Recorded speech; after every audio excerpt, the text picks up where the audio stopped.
We do not know what we're dealing with, and when we respond to the scene of a cattle mutilation, we treat it as a hazardous material scene.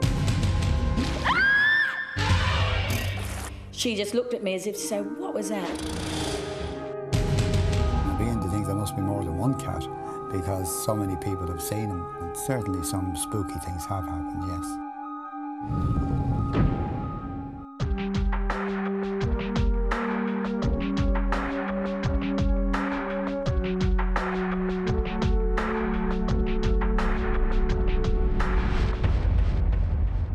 Why did a killer crocodile choose Ginger Meadows and just what is the black cat of Killakee? Animal X investigates the weird world of animal mystery. First, we hunt the strange cattle mutilators of the Southwestern USA.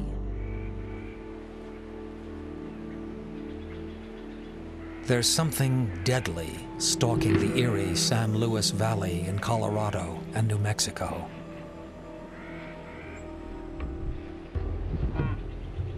A mysterious entity that preys on cattle, mutilating them with surgical precision. It's a gruesome phenomenon that's been going on now for more than 20 years, and one that's got officials and ranchers truly baffled. Animal X headed to northern New Mexico to speak to those caught up in this bizarre business, more commonly known as cattle mutilations.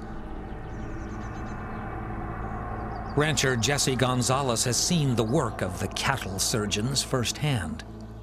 In just 2 weeks, he lost 2 cows, one of them a prized 6-month-old Angus bull used for breeding. These days, he patrols his cattle with a rifle at the ready, hoping to avoid a repeat attack. I came to check on my cattle, and then I noticed the cow was lying inside. All his 6 organs were gone. All his testicles, all his 6 organs were gone. 1 eye, the tongue was missing, part of the ear. There was a skin graft, which I found to be very weird on the jaw. It was like a shape just right at the jaw, and no blood. It was a really weird situation there. John Paternoster has spent 6 years campaigning on behalf of local ranchers. He claims authorities are not doing enough and has proposed new forensic guidelines to be used every time cattle are discovered mysteriously mutilated. In this case, the animal was found to have more substantial wounds inside than out.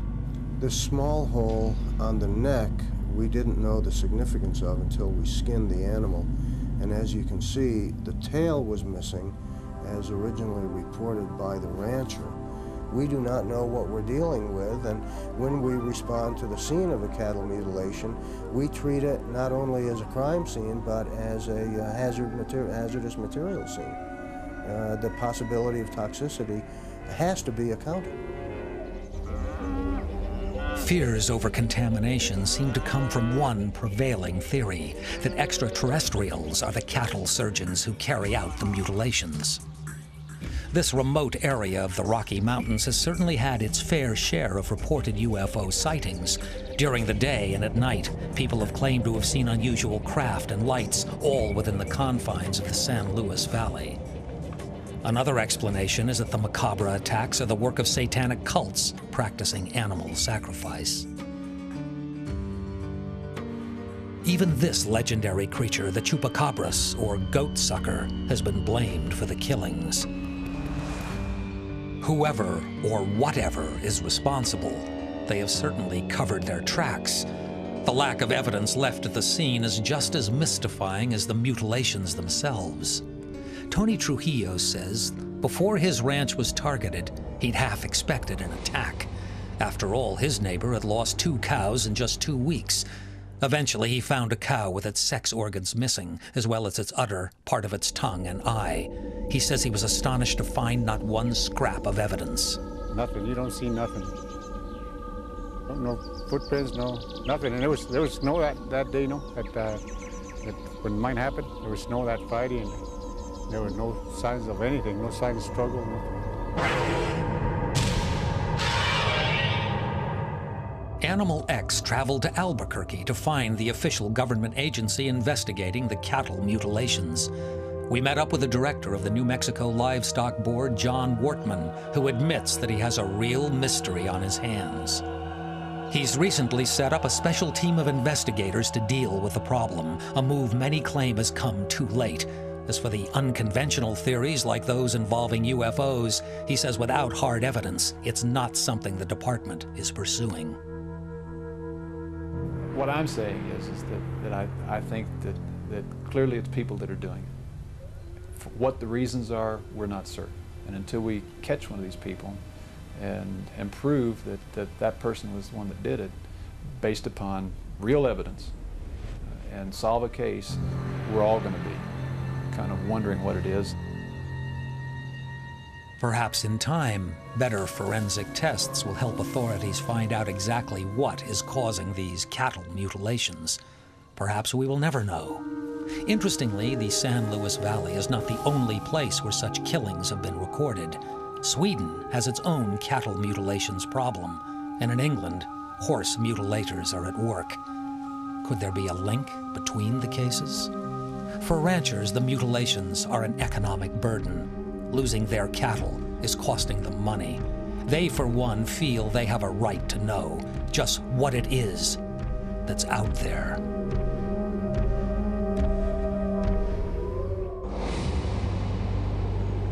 Some Animal X mysteries defy science and draw investigators to seek answers even from beyond this world. Others are rooted in the brutal heart of nature. This ferocious killer picked on an unsuspecting victim without warning.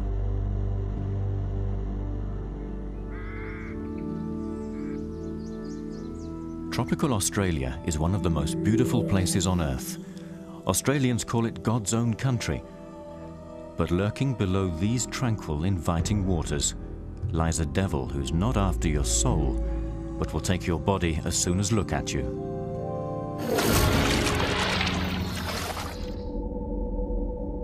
Animal X travelled to the remote Kimberley region of Western Australia to investigate a fatal tale that shows the incredible single-mindedness of these giant predators. Ginger Meadows was an unsuspecting tourist, a vivacious young American woman from New Jersey who loved life but was to experience an horrific death. She had a lot of plans. She wanted to see the world, travel, experience different cultures, meet different people. She seemed to have the next 3-4 years planned ahead. Jane Burchett was with Ginger when she died. In fact, the crocodile that took Ginger Meadows could easily have taken her instead. Jane has never spoken about the experience to the media before.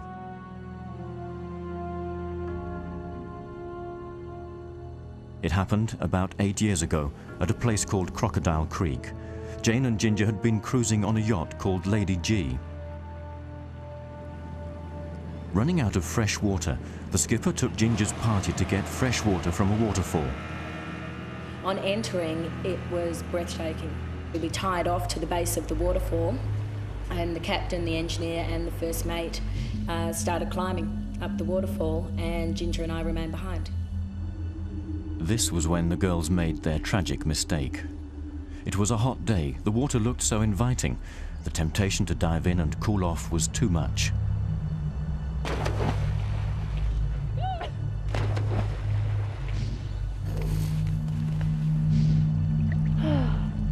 Stay forever.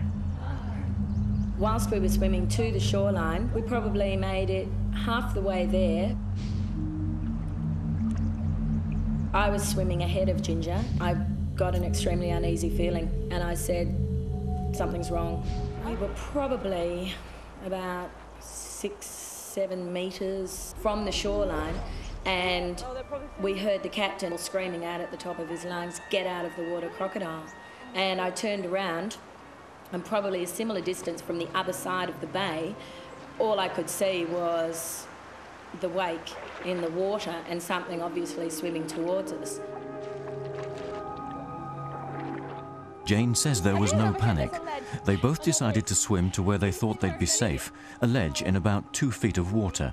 But nothing was going to save them from this prehistoric killer. As this crocodile was heading straight towards us, and this thing was going so fast. I just could not believe how fast it was swimming. I totally remember not being scared, but thinking, how are we going to get out of this? I'm going to go. No, Ginger, just stay here. No, I'm going to go back. No, stay here, Ginger. Ginger!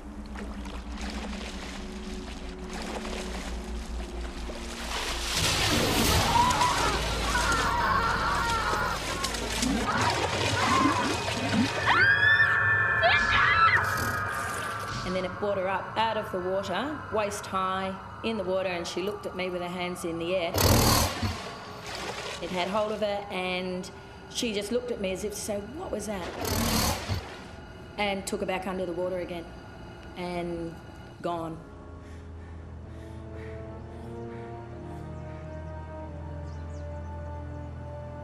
Crocodiles have always been a problem in this part of Western Australia. They were almost hunted to extinction until they were declared protected a few decades ago. Now, when they become too troublesome, they can't be killed or culled. They have to be relocated.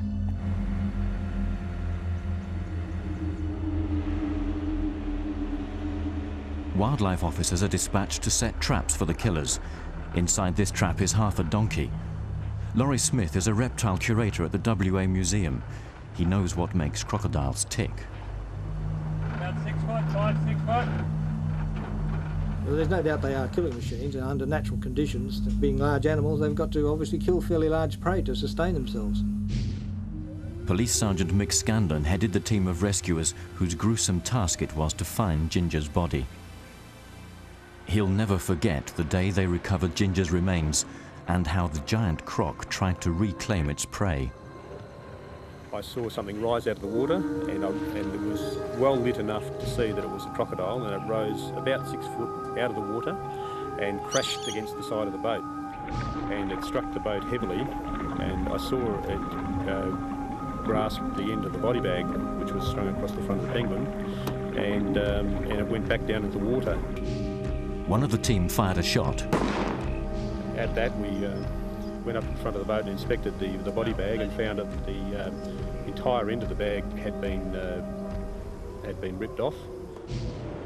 Despite sustained efforts to capture the beast, results have been inconclusive. A number of animals have been caught since the attack, but no one can be sure. There's every chance it's still out there, lurking, waiting for its next prey. There's an old saying out here, never smile at a crocodile. The price could be just too great. The croc is a powerful and ancient creature, but firmly in the mortal world. Not so the black cat, which allegedly haunts Killakee in Ireland. After the break, Animal X examines the evidence for a terrifying apparition and its occult origins.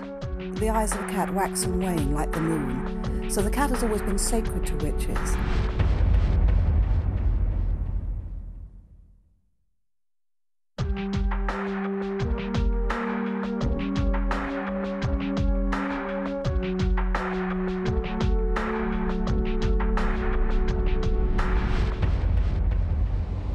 Welcome back to the weird world of Animal X.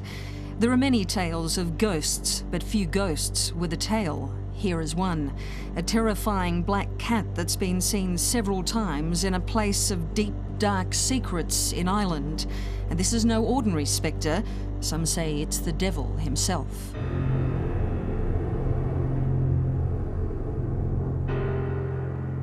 From a land rich in folklore comes one of the most terrifying and best authenticated tales of a ghostly animal. Some believe it's a demon spirit born of violence and bloodshed, a phantom feline known as the Black Cat of Killakee.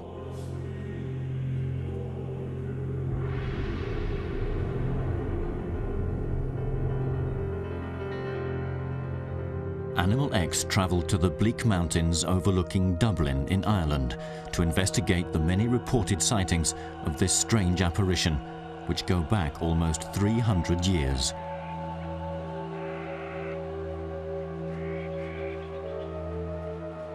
The story begins with the wealthy Massey family. As titled landowners, they were in control of huge estates, and on them they built some impressive properties.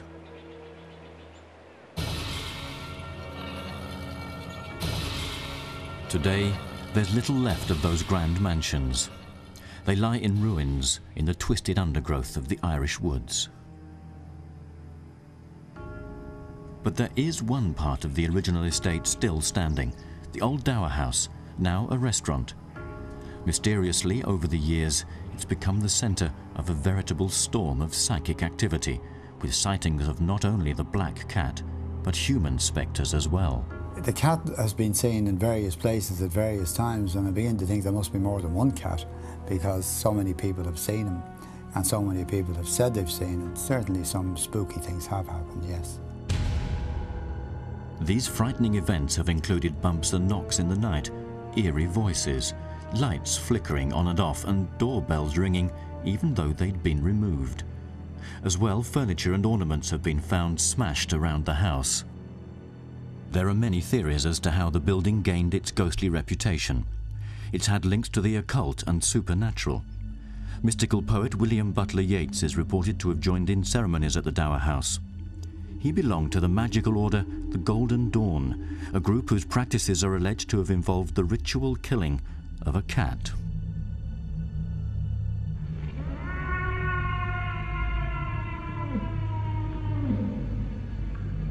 In the 1930s, the brooding house received another visitor of literary fame, a minor novelist, this time a witness, who claims to have met the cat face to face.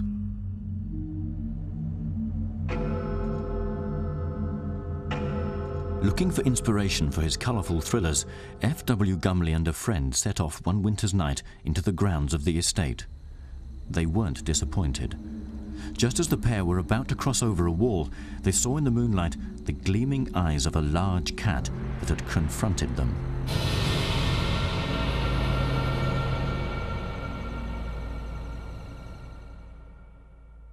But it was in 1968 that the most celebrated black cat sighting was recorded.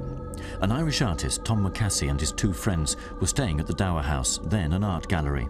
They noticed a heavy door they'd shut earlier was open. Beyond, in the darkened hallway, they saw a shadowy figure. In a low, guttural voice, it called out to them to leave the door open. But Macassey panicked, slammed the door and ran off. As he looked back, he saw it. Crouched in the hall was a monstrous black cat with piercing red eyes, an image he captured on canvas.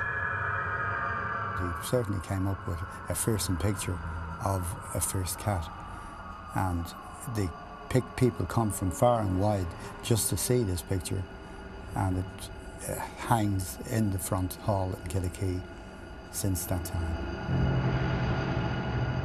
Some say such ghostly phenomena are not surprising, given the reports of terror and sickening cruelty that have occurred in this building, just a stone's throw away on Montpellier Hill. In the 18th century, it was used by members of the Dublin Hellfire Club, a group of arrogant and vicious young bucks said to be in league with the devil. Certain ceremonies are alleged to have involved burning cats alive. It's interesting when you have stories around a building like that and you wonder what is behind the story. Local historian John Lennon has delved into the dark past of the Hellfire Club. He's looked at claims of black masses and bizarre wagers in which members won and lost vast sums of money.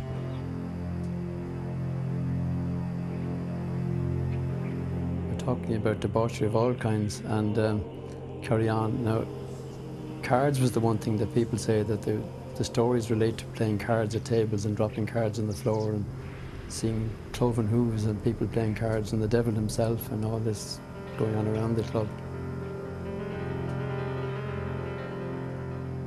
According to local folklore, members didn't stop at torturing cats. They killed people as well.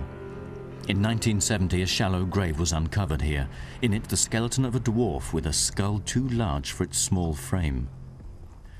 The discovery corresponded with reports that a member of the Hellfire Club had once tortured to death a deformed youth just for fun. Found along with the boy's remains, this brass figurine of a horned and tailed devil thumbing its nose, mute evidence of the club's evil associations. Back in the 18th century, as claims of such sickening cruelty spread, there were also reports that members had used black cats at club meetings to represent Satan. It said His Sable Majesty graced them with his presence on more than one occasion, a gesture that's not so surprising, really, given the animal's importance to those dabbling in witchcraft. The classic example of this is Freya, the Norse goddess. She was the witch goddess, in the sense that magic and witchcraft all belonged to the goddess Freya. And she was seen riding in a chariot drawn by twin cats. And later on she became demonized. And the cat became associated with witchcraft and darkness and the moon. Janet Farrer believes the black cat of Killakee is part of a cat cult that dates back to the early Bronze Age, when witches first came about. If you look at a cat, the eyes of the cat wax and wane like the moon. So the cat has always been sacred to witches. And because the witch cult started in Western Europe, especially in Germany, and of course Freya was Nordic, therefore Germanic as well, because of this, the cat became associated with the goddess of the witches. And therefore every village witch was supposed to have the familiar, the witch's demonic cat.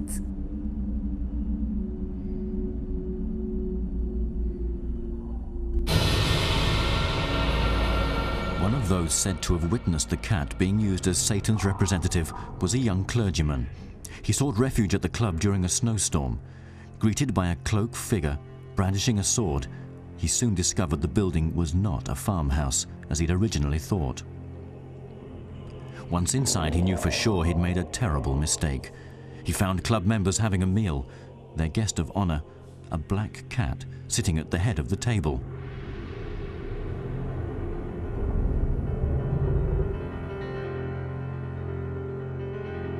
The clergyman asked what the cat was doing there. He was told it was indeed a representative of the devil. He then did what he felt he should do. With his Bible and a cross, he attempted to exorcise the animal. Suddenly, there was chaos.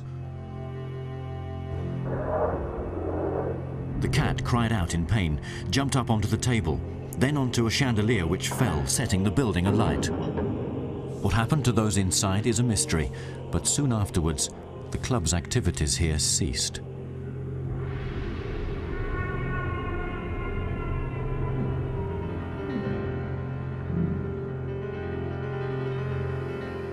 Was the cat really a manifestation of the devil? Who's to say? But one thing's for sure, locals, even now, rarely venture up here after dark. Could it be for fear of meeting the legendary black cat of Killakee? It's said there are stranger things in heaven and earth than we can think of. It's something out of the ordinary. There's a weird feeling when you see those stuff.